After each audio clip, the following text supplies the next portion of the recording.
if we go back to the internal locus of control, all right, I'm not going anywhere for several months, shelter in place, my wife's health, all that stuff.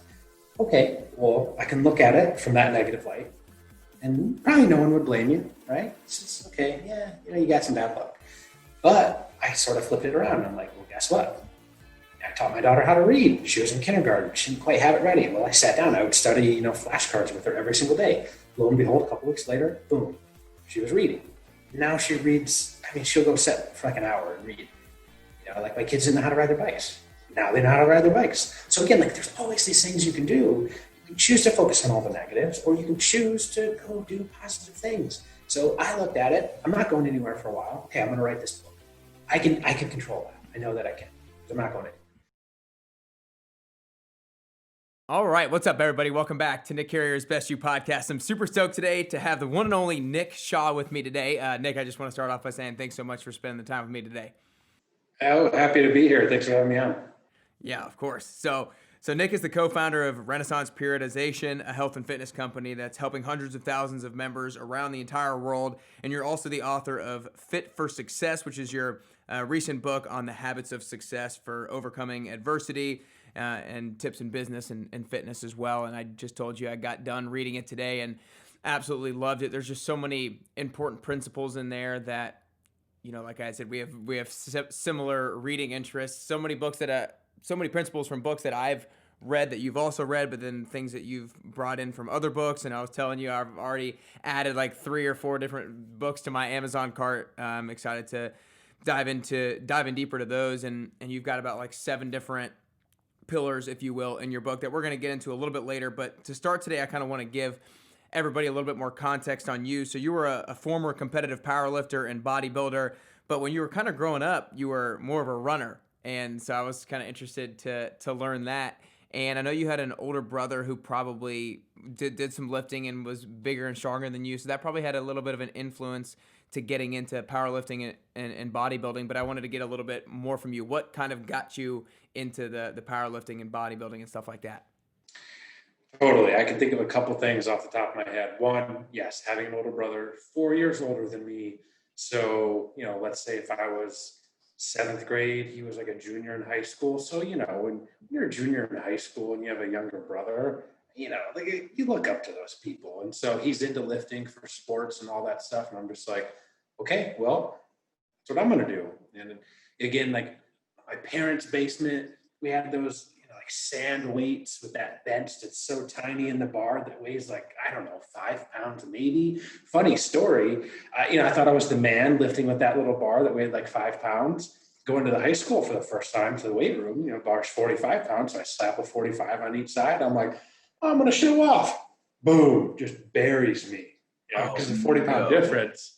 So, but yeah, that's how I got started, man. Just, I love lifting. I love fitness. And then, I got into running and I was never super talented. I didn't have, I wasn't oozing athletic ability, so to speak. But the one thing that I did have in common and that I learned pretty early on was that I could just work a lot harder than people. And I didn't really mind that. In fact, I really enjoyed it. And when I started to have a little bit of success, and this is all relative, of course, just where I was decent, I suppose. But I just realized the harder I worked, the better I did. And again, that's always kind of stuck with me because it applies to everything. Well, the harder I work, the better I do. Well, sure, that sounds really good. It relates to sports. Oh, then it related to business later on. And it's just how it goes. So I've just always been obsessed with that idea of trying to get a little bit better. Yeah, no, I think you're that kind of realization that one summer when, they tasked you guys with running 100 miles and you were essentially the only one who ended up doing it. And prior to that summer, you weren't necessarily the best runner, but then after that summer, you had kind of caught up to people and you had gotten better than a lot of people. And you realized that like, okay, like if I work hard, then I'm going to get a better result or I'm going to be more successful. And like, that seems so elementary, but I don't think enough people have that much of a visible or have a tangible example like that in their lives where they're like, oh, I actually put in blood, sweat, and tears, if you will, and got this result because of it. And because they don't have that tangible thing, then they don't it doesn't motivate them to do that more often moving on in the future, I feel like. Totally. I mean, and you said I wasn't one of the best runners. I was like one of the worst runners my freshman year. And I somehow went to, being respectable at least. I wasn't the best. I didn't become, like the fastest person on my team until junior and senior year. But yeah, I went from like one of the worst to, one of the top 4 or 5, which, it's a pretty big deal, I suppose, in retrospect. But yeah, it was funny because day one of practice, there I am running with all the top guys from last year. And I'm like, what's going on? I'm like, I don't understand this. Now they started getting more trained. They started to go past me a little bit, but it was still this idea like, whoa, I just need to keep doing this and keep replicating it because not everyone's willing to put in all the hard work, of course. We both know that. Yeah. We see it all the time, but boy, it is such an elementary idea, but not enough people do it. So you just do it and you're going to become a lot better. Yeah. So I think one thing that, I mean, I know one thing that sparks people to work hard is their belief in their ability to be successful or to improve and get better. And like you said, that you were one of the worst runners at the time, but you still found a way to kind of be motivated to get in the 100 miles for whatever reason. And there's, a lot of people that we work with that might not necessarily be the most fit individuals, the most healthy individuals right now, and they might not have that level of belief that they could be somebody who is really fit and healthy. So kind of back that summer, what do you think gave you that belief that like the hard work was going to pay off? Yeah, it's probably day one of practice, but I guess if we go back just a tiny bit before that, I was an okay track runner, but when it came to cross country, I was good. And so I just knew that I wanted to keep training really hard because I actually believed that I could be pretty good at track in like the 400 and 800 meter.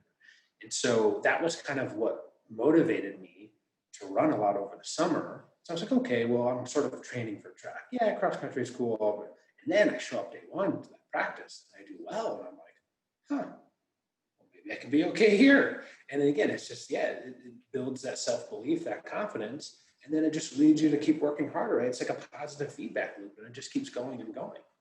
Yeah, no doubt. I love it. Well, let's move on a little bit. So you also, I learned that you were a personal trainer in New York City kind of early on in your career. So at what point when you were doing that, did you get the realization of like, okay, I want to kind of start my own business? I guess you were kind of doing it on your own, like had your own business already by going to train people throughout the city. But when did it kind of like shift to this different idea of Renaissance periodization kind of? Yeah, so my buddy and I, so it's my main mentor. I met him at the University of Michigan. As you can tell by my background here, of course, Michigan, little rough here for us. But met him there. He got me into lifting. So I kind of went from running in high school to not really knowing what I wanted to do freshman and sophomore year. I meet this guy at the gym of all places, of course. Like I lifted, but didn't really have any clear guidance. He's like, hey, you should join our powerlifting club. I'm like, okay, cool, done. Sign me up. Like I'm ready to go. So again, it just went back to that idea where it's just like you put in a bunch of work, you just keep getting better. You can always get better in fitness, right? There's never a level of which you reach and you're just like, oh, okay, I've made it. It's like, no, like there's always something more. You do more reps, you can add more weight, you can get faster, whatever it is, you get leaner, all that good stuff. So I was instantly drawn to it. I'm like, okay, yep, I'm going to do this. Moved to New York City, became trainers. Basically what happened was, they just didn't treat people very well at the gym where we were working. And I was like, oh, I probably need to go out on my own. Went out on my own. And I was going all over New York City training people. I'm sure you kind of know how it is. Like that's what you have to do as a trainer. Like you have to be up early. You have to stay late because you're working with people before work, after work. And I just said, boy, this is really hard to do. This is really hard to maintain. What's ever going to happen if I have a family or something? Like this is going to be really hard. So my buddy, he's doing a little online coaching at the time. And he's like, hey, you should help me out. Like I can't actually keep up because he was getting his PhD. So I said, okay, sure, that sounds great. Started doing online coaching. This light bulb goes off my head. I'm like, wow, I can do work here, sitting in my office at home in a New York City apartment, rather than taking the subway all over the city, chasing down clients. You go all the way downtown, you go across town, whatever, you show up to the gym, and then what happens? Your client might cancel and they don't tell you. And you're like, what do you do? And then it's like, you've wasted 2 hours. And it was like, if you're sitting at home doing stuff, I mean, how much stuff can you do at home in 2 hours? Not only work, but anything else. It's just, that was the first time when I started to say, you know what, there's probably something to this online coaching thing. And this was like 2010, 2011. So it was way different than it is now. You still had some online coaches, but nowadays, well, there's like 10 billion online coaches. So it wasn't quite the same as it was now. Well, I don't even know if Instagram was around then. Yeah, it probably was like, I mean, maybe it was just starting, but yeah, maybe. But yeah, no, now everybody and their brother is trying to be an online coach. That's for sure. Definitely, the landscape is a lot different. So one of the things I'm pretty curious about is, are you 31? Is that right? 33. Okay, 33. So, well, then I guess it's a little bit different. But you're 33 and you have an 8-year-old kid. So you had your first kid when you were 25, which isn't which definitely is not too terribly young. But what was the benefit, if you will, of like having a kid at age 25, and how did that like change your level of drive, and how do you feel like that impacted your success of like growing your business? Okay, so I can give a pro and a con actually. So Okay. the pro was, you have to grow up and mature in a hurry, right? Like that's one of them. I guess maybe it's not a con, but to build off of that, when we just had one kid and we were living in New York City, I was still really into bodybuilding. Like really, like bodybuilding was my life. Kid number two comes along. My daughter's born. Boy, that's the slap to the face where I was like, you know what? This hobby that I have of bodybuilding, boy, it's just not that important anymore. I still love to lift, of course, but boy, business is starting to take off. Now I have two kids. I'm like, these are both full-time jobs. I want to be a bodybuilder. That's a third full-time job. Like, I'm sorry, I can't work three full-time jobs. Something has to give. And I said to myself, well, I can keep lifting, but I don't have to be as hardcore and I don't have to be as serious. And so that was kind of the shift from, all right, well, back it down. I don't have to be so competitive. I can focus a little bit more on growing the business and things. And it was already starting to take off. And so it was really good timing. So that was the main thing, because you have to grow up in a hurry when you have kids. Mm-hmm. Yeah. Yeah. No, I think that's kind of, to me, that's probably what I had assumed, because I know my dad personally, when he said when like he had us kids, that's when his like level of drive and that like urgency was like, oh crap, like I've got to get going now, kind of a thing. Yeah, it definitely was a little bit of that, because my wife had a really good job, and here I am personal training people here and there, but I was like, boy, you have kids. I'm just like, I can't keep doing this run all over New York City and all this stuff. Like, I gotta maybe try to plan a little bit more longer term than just, hey, what do I need to do now? It's like, well, yeah, there's a little bit more to it. Yeah, no doubt. Well, I want to dive a little bit into the book now, Fit for Success, that you just recently came out with. And essentially, quarantine, your wife's situation, I feel like was kind of one of the biggest sparks of it. Like it seemed like it's been in the making for a while now, because you've been reading the books that were a lot of the studying for the book, if you will. But I want you to kind of give everybody just a little bit of a background as to kind of how you start off the book. Wife situation, COVID, and that kind of thing. Yeah, 2020 it's been a year. So go back to January. My wife's diagnosed with breast cancer. So that's obviously bad. She has surgery in February, has some complications from that, has to stay in the hospital. I ended up staying in the hospital, like, let's call it like a week in the hospital, basically. So you have all this going on. She starts chemo in March. I went to the first treatment with her. Not long after that, in fact, like a few days, maybe a week after, COVID hits, quarantine hits, shelter in place hits, because she's very immune compromised. So we are buckled down. The latches are down. We're not going anywhere for several months. And it would have been really easy to play the victim card. Just be like, oh, well, woe is me. Like, well, we're just dealt some bad luck. Let's just have a pity party. I don't know about you, but I just refuse to kind of sit back and let other stuff dictate what I'm going to do. So, I kind of just said to myself, you know what? I'm going to make something good of 2020. I kind of had these ideas. Now I'm forced to live them truly every single day, really put all these ideas into practice. And, that really inspired me. And again, I wasn't going anywhere for several months. So I'm like, you know what? I have this idea. I ran it by some people. They're like, that sounds pretty good. And so I was like, well, I'm just going to start writing. And I just started doing a little bit each day. Lo and behold, several months later, because again, I already had like the rough outline and everything, but you just got to sit down, right? And it's a whole different thing to sit down and really type out your thoughts. So I did that. A few months later, had the rough draft, turn it over to editors. Thank goodness for editors. Make me sound hopefully a lot smarter than I really am. And everything came together. And the one thing that I really wanted to do, sort of above all else, is I knew so many people are impacted in 2020.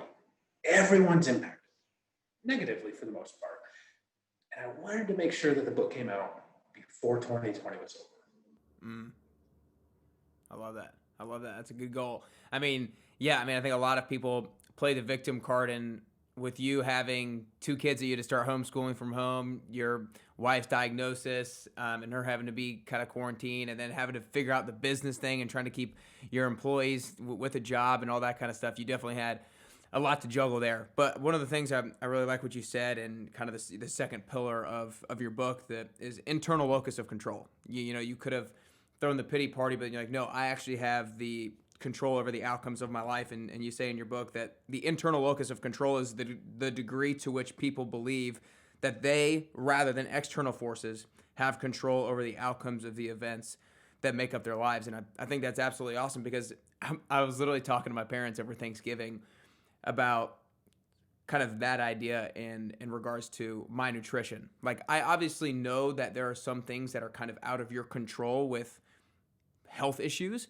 but I was like, I just want to know, like, I eat healthy because I want to know that if anything does happen to me, that it wasn't my fault, that I'm doing everything in my power possible to not let extra, or because I believe I control the outcomes of the events of my life. And so just kind of with that being said, you've already talked about kind of how you've applied it in the realm of the beginning of quarantine, but how else do you kind of apply that principle, if you will, the internal locus of control in your life? Well, you gave a really good example of nutrition. I mean, I run a nutrition company. So again, when COVID hit, there's sort of 2 groups of people. You had okay, this is a really stressful thing. It's okay to kind of relax and not worry about nutrition. And I totally get that, right? I'm not here to judge or anything like that. But on the flip side of that, you have the ability, we can't control anything that's happening with COVID, right? We can't control gyms being closed. We can't control all this stuff going on. But we can control our health and fitness, right? We can control what we eat. We can control if we work out. Yeah, the gym might be closed, but guess what? We can still work out at home. We can still go for walks. We can do all sorts of stuff. And when you get back some degree of control over the things in your life, you're just going to have better outcomes. There's just no better way to say it than that. Like, you are just going to be more in control. And again, if you believe that you can control the outcomes, you're going to work harder, you're going to be more proactive, you're going to do more things, and in turn, you're going to get back more self-confidence, you're going to have more hope that things are going to get better because what you do matters. All this stuff just kind of goes together. And again, here I am with all these ideas, but like, it was really hard, even for myself, to live these things every single day, because it was really hard. You could so easily get down on yourself with all these things going on, but it's a little bit of an effort and, a constant battle, I would say, but you just have to keep doing that. And again, over time, you do it enough, it starts to become, more of a habit. And you're like, okay, this thing happened. Let's think for a second. Okay, how do we want to respond? Can I control it? No. Okay, not going to stress about it too much. If I can control it, what can I do to hopefully change the outcomes? Okay, well, let's do that, right? It's a simple concept, but not necessarily easy. Yeah, it's definitely a simple concept, but not necessarily easy to apply for everybody. I mean, it's like you said, it's about where are you going to put your energy, because your energy is going to be spent somewhere. As long as you don't spend it on things that you can't control and you focus on things that you can control, that's what's most important ultimately. I think there was something else I was gonna touch on in regards to that. Yeah, okay, yeah, because I think a lot of people probably listening, I have a high level of belief that I control the outcomes in my life, but I think there are a lot of people out there who might be listening who are like, oh, come on, there's a lot of external forces going on. But it's like, even if you don't necessarily truly believe that you believe that there's more external forces out there, it's like, even if you can kind of convince yourself that you've got control, you're going to act better than if you didn't believe that. Because like you talk about examples in your book, if you don't believe that you can be successful, then you're not going to take the actions necessary to become successful. And why would you, right? If you don't believe you have any control or influence over the outcomes, why would again, that's Right. kind of how people get into that like learned helplessness state where they just, don't really feel anything. Then, you get down in the dumps. It's so easy to go down that negative spiral. So again, I'm not sitting here saying that like you're going to start doing it overnight. It takes work, of course, but you can, and you have some hope that you can, well, even this, so all this COVID stuff hits, you can still find some silver linings if you look for it. And that's kind of what it's about. Yeah, you have to stay positive, but again, you can't go out to the gym or you can't go see friends. All right, well, how about a Zoom call, right? What are we doing here?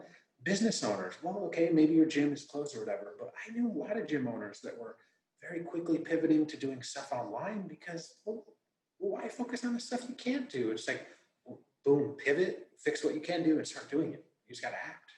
Yeah. Amen to that. Amen to that. Well, I think the fourth pillar is discipline. And obviously discipline has looked different for people during quarantine and such as well. So how has discipline looked different for you during quarantine compared to before? I guess, and you can take it anywhere you want, but maybe in regards to your schedule and your routine and stuff like that. Yeah, no, that's perfect. Because I was just going to say, well, if we go back to the internal locus of control, all right, I'm not going anywhere for several months. Shelter in place, my wife's health, all that stuff. Okay, well, I can look at it from that negative light, and probably no one would blame you, right? It's just, okay, yeah, you got some bad luck. But I sort of flipped it around. I'm like, well, guess what? I taught my daughter how to read. She was in kindergarten. She didn't quite have it ready. Well, I sat down. I would study, flashcards with her every single day. Lo and behold, a couple weeks later, boom, she was reading. Now she reads. I mean, she'll go sit for like an hour and read. Like my kids didn't know how to ride their bikes. Now they know how to ride their bikes. So again, like there's always these things you can do. You can choose to focus on all the negatives, or you can choose to go do positive things. So I looked at it. I'm not going anywhere for a while. Okay, I'm going to write this book. I can control that. I know that I can because I'm not going anywhere. I can control, when I get up in the morning because I don't have to travel. Normally I would travel a little bit. Okay, well, now I don't have to travel. Now my routines, my habits, in the morning doing all this good stuff, they're set in stone. So I'm like, I guess I could complain about 2020, but I think even with everything that's happened, it's still been a very productive year. Yeah, that's awesome. And like you said, it doesn't do you any good to complain about it. So I love it. I love it. How with people that you've worked with and people that you've coached, and especially in regards to staying disciplined with health and fitness, how have you been able to help people stay disciplined during this time? So I think part of it goes back to their mindset and approach. So one big thing that we see a lot is when people start setting goals, they'll just like way overdo it, right? And I'm preaching to the choir here, of course, but they get these crazy ambitions. They try to get started, and then what happens? Like they realize they're sitting on the couch when they make these ridiculous fitness goals. Like, yes, I can do this, and then 2 weeks later, they're like, oh wow, like I can't believe how much work I actually have to put into that. I can't actually do that. And they get discouraged. They fall off. Do they ever start again? I don't know. Maybe, maybe not. So again, you got to start there. Have slow and steady goals for the most part, because again, you just build some of those early successes, get some confidence, get some momentum. You start believing, again, self-confidence and all that you can do it. Then you put more effort into it. Again, all these things relate back to one another. That was just the part that I found really, really fascinating, and kind of writing the book. I'm like, they all so naturally kind of go together. And so it is tough with COVID. There's a lot of people out there that have just some really bad circumstances. And I'm not saying that everyone has to be perfect and be perfectly disciplined, but again, it just goes back to setting the right kind of goals, figuring out what your motivation is, right? Like, why are you doing the things that you want to do? Because if it's a really strong why and you really care enough about it, it's a little bit easier to be disciplined. So, there's a number of factors there, of course, but Yeah. I mean, what do you kind of do with people that are? Yeah, no doubt. Well, so it's all about, to me, it's a lot of people have kind of what a frame of reference for what success is like, but they had a frame of reference for what success is before quarantine. And so when quarantine happened, gyms shut down. They weren't able to go to the workout that they normally went to. If they went to a workout, let's say like 4 times a week for an hour long class, and they loved that, and then quarantine happened, and like, oh, I can't do that anymore. Like, I can't.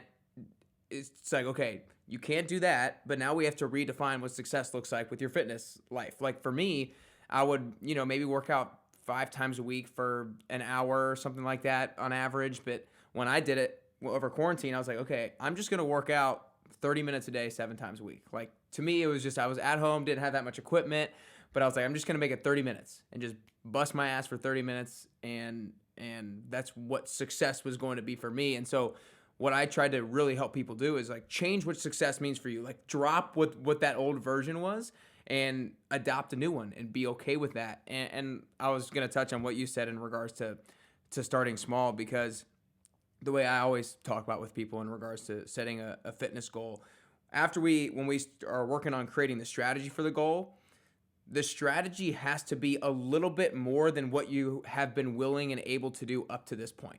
So if somebody comes and they're like, I'm averaging working out 2 times a week over the last couple months, then let's not jump to 5 times a week right away. Let's take what you have been willing and able to do up to this point and upgrade that a little bit and form that habit of maybe 3 times a week for the first 4 weeks or so, and then maybe go to 4 times a week, or maybe make the workouts longer, or whatever it is. So I really like what you said in regards to starting small, and I always think about a little bit more than you've been willing and able to do up to this point. It's so funny that we started talking about this. The current book that I'm reading right now is called Tiny Habits, and it's literally that exact thing, because you can start with some of the smallest things in the entire world. You just start getting used to those little small things. And then usually what happens, you get that self-confidence, you get a little momentum, and then naturally you're just going to build from there. You just do a little bit more. Mm-hmm. Right? It doesn't have to be these crazy things. And then what happens is you start to do a little bit more. You kind of change your own, identity in your head. You're like, oh, I'm the type of person that goes to the gym a couple times a week. What else do people that go to the gym do? Well, they might eat more healthy or whatever. And then you just kind of naturally build these other habits that can quickly snowball from there. But like you said, don't go from 0 times a week or 2 times to 7. Like, boy, that's really hard to do. It's like someone that wants to pick up running. Like, well, you know what? I haven't ran in 10 years. I'm going to run a half marathon next week. And you're like, huh.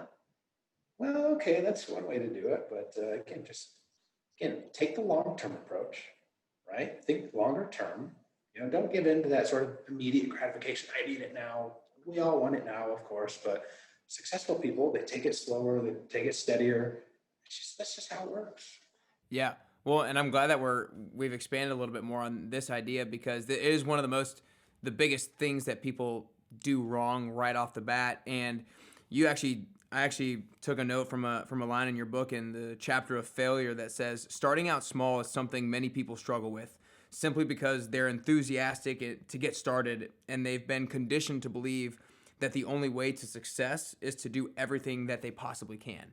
And I actually, after I read that, I literally popped up and did a quick little Instagram story on that, because I think that's one of the biggest things with one of the misconceptions in health and fitness is everybody thinks that the only way that they're going to look like the person they want to look like or be as fit as they possibly can be is if they start dieting like crazy right now and cutting out 100% of sweets, and they start working out 6 times a week, and they start doing yoga, and they start running, and they start stretching, and they think that they have to do everything in order to be successful, when the reality is that you just have to do a little bit better than what you're currently doing to start being successful, and then you just keep building that habit and building that muscle, if you will.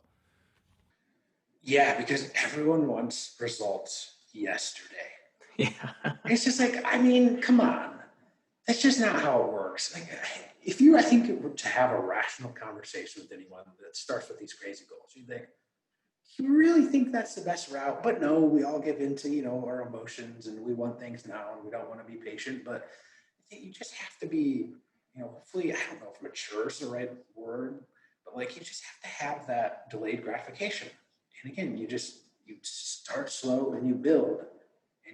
Like, you're not going to become person X on Instagram. Like, they've been training for 20 years. Like, why do you think you just started training? Like, of course, yeah, you might want to look like that, but again, like people don't like to realize that. And that's one of the weird things about social media too. And it kind of goes back to the internal locus of control, because now you're kind of giving your power away to someone else.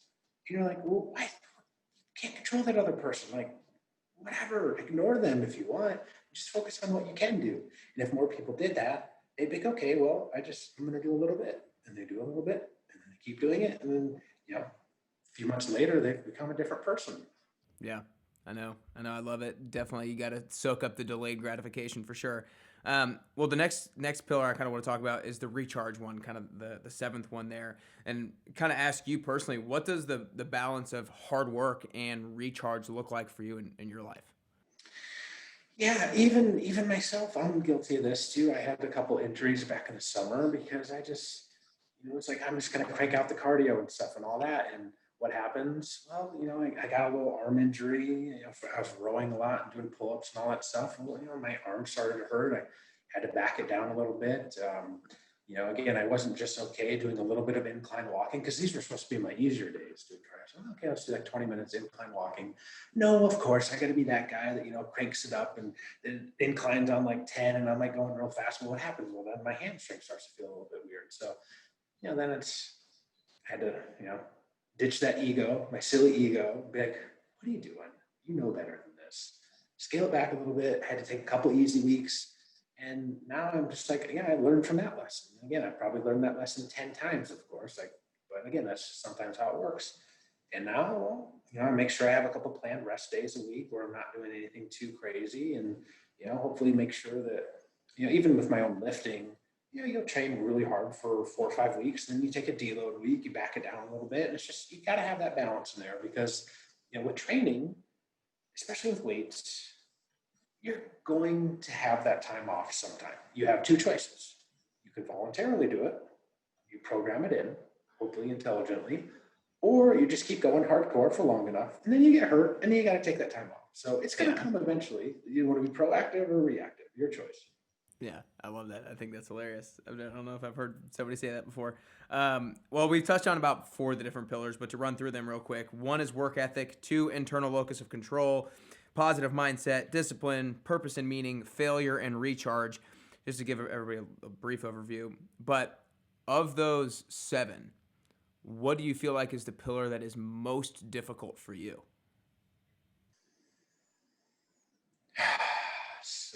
Well, that's a really good question. Which one's the most difficult for me? I mean, I guess I'll just go my own story that I just said there, like the recharge. Sometimes it's just really hard to have that balance because I love the idea of hard work. I know that I can go work really hard. Well, boy, sometimes you just want to take that too far and you just want to keep going. And I have to kind of convince myself that, it is a long-term game. Of course, I want to go do everything right now.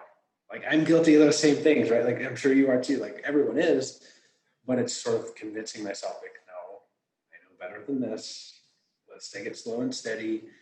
And again, you take a step back. Hopefully, no emotions involved. You're detached a little bit, and you're like, okay, this is the better plan. Well, let's do this. Slow and steady wins the race, of course. But again, it's hard. It is, and even someone that sort of preaches this stuff all the time, we all fall guilty to it.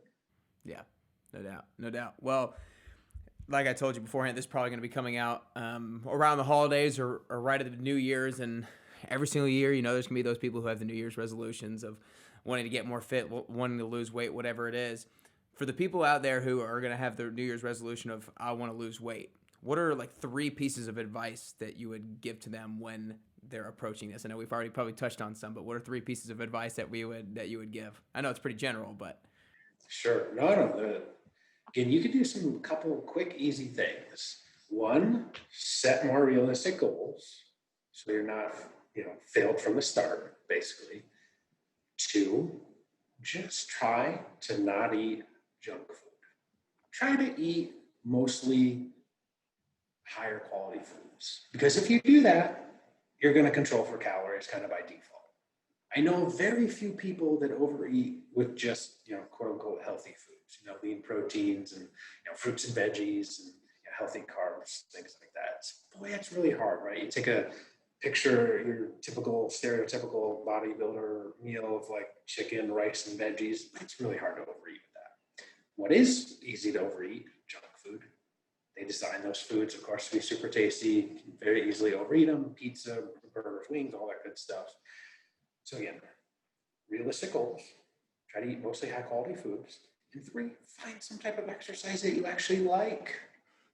You don't have to do stuff just because, Instagram person said that you have to do these 3 things. Well, if you don't like those 3 things, don't do them. Right? Like, I don't know, you could probably start off pretty easily. Start small. If you're not working out at all, start walking. I know of not too many people that can't walk. Yeah. Get out there and just walk and do a little bit. Again, you start doing that. Maybe you're listening to some music, or you're walking with friends or your dogs or whatever it is. You're going to feel better. And then again, naturally, you get that habit in place. And maybe you want to take up jogging, or, maybe you're like, wow, this is cool. I'm going to start taking a yoga class now or something. Right? I'm going to start weight training. I would love to tell everyone to go lift weights, but again, not everyone wants to lift weights. Of course, I think people should lift weights, but, Right. people don't like it. Yeah, no doubt. I love it. I love those 3. I think those are great. Well, second to last question here is, it's a question that I've kind of discovered, I started asking myself about a year and a half ago, and I found it really helpful for me. So I'm going to propose it to you here. So I think it's important that in order to get closer to the best version of yourself, to really try to visualize what that person looks like, what that person is capable of. And then my goal every single day is to try to reverse engineer that person into reality. And so, is there a particular skill or piece of knowledge that the best version of Nick Shaw has that you don't currently have? Boy, any particular one, I would say that applies to so many different things, because I think there's so many different things that I need to learn. Here's my goal. And it's really funny. If I were to look back 2 years ago, I would think, boy, I didn't know anything 2 years ago compared to what I know now. I hope that in a couple more years, I look back at where I am now and I'm like, oh, I didn't really know anything then. And I wrote a book. Like, I think that's successful people, usually don't like to settle. They always want to get better. They always want to keep going.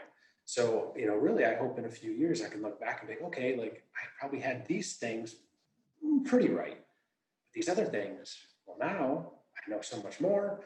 Again, that's why I love the idea of reading. I love the idea of self-improvement. I love the idea of getting better, because fitness, reading, business, there's always more to do. You can always get better.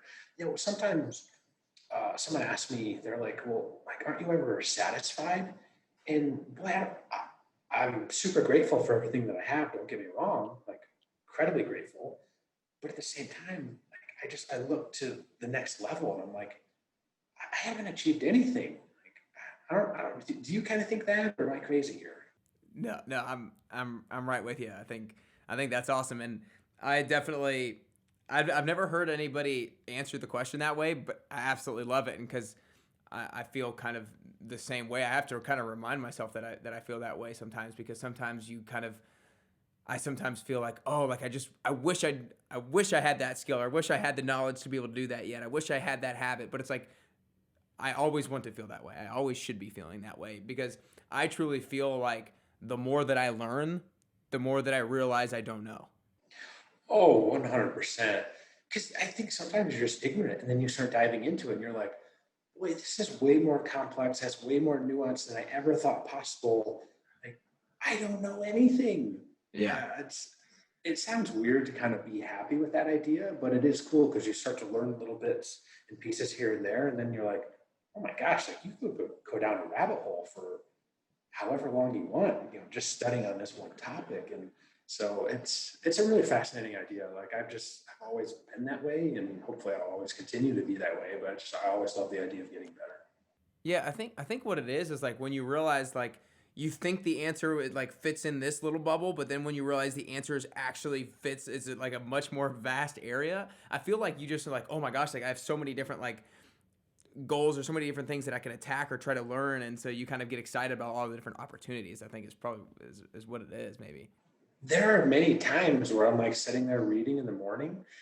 I'm like literally excited when I'm reading. I'm like frantically writing notes and like all this stuff. And I'm like screenshotting sometimes of pictures and like texting it to my buddy, a co-founder of RP. And he must just think that I'm crazy. He's out in Vegas, so I'm like 3 hours ahead of him. So yeah, he's probably getting these texts at like 3, 4 in the morning his time. He's probably just like, what is this guy doing? But I love it. Yeah, no, I can definitely relate to that. I'm the same exact way. Well, before I ask the last question, Nick, I want to acknowledge you for being able to one have the situation like at the beginning of the year with your wife, and then with quarantine, you have so much on your plate for being able to maintain that internal locus of control and realize like, okay, I don't need to focus on the things I don't control. I need to focus on what I can control, and to be able to really make the most of the situation. And you've taken the all of quarantine and COVID and written this book, and you've had it out in the same year that you started it with, which is just awesome. And I think it's super admirable. Well, thank you very much. I very much appreciate that. Of course. Well, I want to make sure everybody, if they don't follow you already and they don't know who you are already, goes and follows you on social media platforms. At your company is at RP Strength, and then you personally at nick.shaw.rp, and then they can find y'all's website at rpstrength.com. Make sure you guys go get this book, Fit for Success. It's pretty quick read, but it's so much. It has so many awesome principles in it. It's like a lot of principles that you read in different books, but it's all amassed into one book, which is really cool to be able to see. And then you also host the RP Strength podcast, which you guys should go check out as well.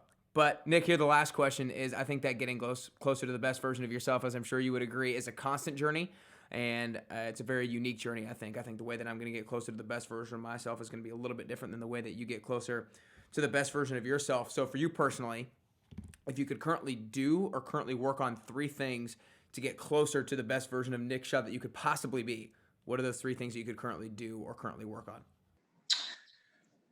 Keep reading, learning as much as I can. It's a huge one. It's funny, I kind of look back when, a few years ago when I was probably busier in RP doing the work, that I didn't read as much as I should have. And you're just kicking yourself. You're like, I can't believe I didn't do that. So that's one. Number 2, I would say I'm probably a little bit more cardio focused now. Like, obviously I love to lift, and I still lift 4 times a week, but I set a goal, kind of random, of course, but I want to run a sub 6-minute mile. Yeah, I weigh like 215, so it's not super easy to do that, being that weight. And I picked the date. Here's the thing. So you want to talk about goal setting a little bit. I picked March 12th of 2021. Why did I pick that date? That is the day that we went into quarantine in the US, basically. So there we go. 1 year later, be in the best shape of my life. So that's why I had some meeting. Number 3, with our company, so we have an app, and people kind of ask me, well, where do you think RP will be in 5 years? I don't know. I just know we'll keep getting a little bit better each and every year. We'll keep coming out with better and more feature enhancements every few months on our app. And we'll continue to do that. And if we continue to do that for years and years, we're going to be night and day different than we are now. So it's all these same principles, just slow and steady. I mean, I wish we had a million different things in our app now, but that's not really how it works in software development. You just knock out a little bit, get that set up, keep doing a little bit more, keep adding a little bit more to it. A year or 2 later, it's a fundamentally different app. It's a million times better. Yeah. Well, I love it. I love that. Love all 3, but that last one I really loved when I read it in your book. Like, where are you going to be in 5 years? I don't really know, but like, I know we're going to be a good about better and a good about further along than we are currently now. I mean, that's the answer that can give you the most confidence, and you've got control over that. That's for sure. Yeah, totally. I could throw out some crazy numbers or whatever, but Right. that's the thing. Even going back to goal setting, you just sometimes have to be careful, especially in business, if you start throwing out these numbers, because what do those numbers really mean? Can you really control that? Because what if you broke down those big goals into something that, what's the one thing that you could do based on that? Maybe you want to gain, just making up some things here, 10,000 followers on social media. It's like, okay, well, that's a cool goal, but what do you do from that? What's your plan? Well, how do you get 100? How do you get 500? And so you got to have those smaller goals to help lead you along the way. Yeah. Well, awesome stuff today, Nick. Really appreciate it, man. That's all we got. Awesome. Thanks again for having me on. I really appreciate it. Of course.